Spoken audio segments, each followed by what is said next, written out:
A crew shortage is keeping most of the province's water bombers in their hangars. This comes at a time when forestry officials are warning about the potential risk of fire. Here Now's Terry Roberts has our top story. The global shortage of pilots and a spike in sick leave is seriously affecting this province's ability to respond to forest fires. Right now, just 1 of 4 airworthy water bombers are available to respond to emergencies.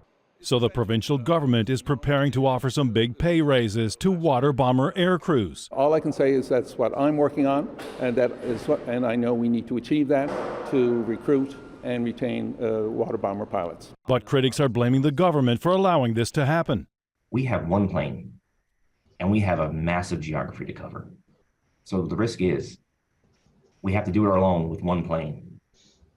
That's the scary situation. We're down to now we have only about 50% of the normal crew that we would have. 8 of 12 positions are currently filled, and in recent days, pilots have been calling in sick. And how does that make you feel? Well, I'm obviously nervous and concerned. John Abbott says he's been meeting with the pilots, offering assurances they will be looked after and are appreciated for their important and dangerous work.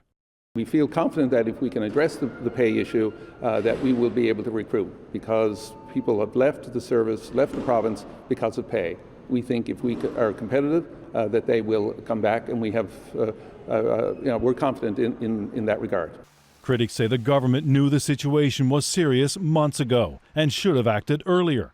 And these pilots are extremely concerned, extremely stressed, and while the rest of us want to see sunshine and dry weather, these pilots actually cross their fingers when they see the rain like we're getting here in Goose Bay right now where I am. We have no one able to fly them right now, and plus we have one that's been sitting in a hangar for years with an indecisive government not knowing what to do with it.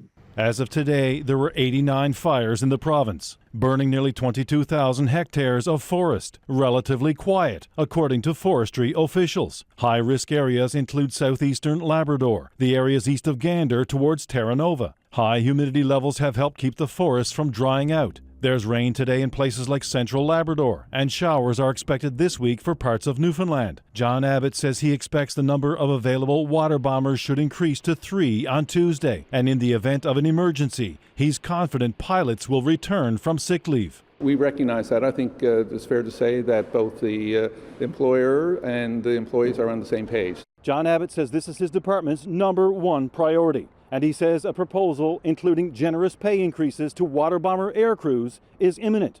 Pay increases in the range of 20%. Terry Roberts, CBC News, St. John's.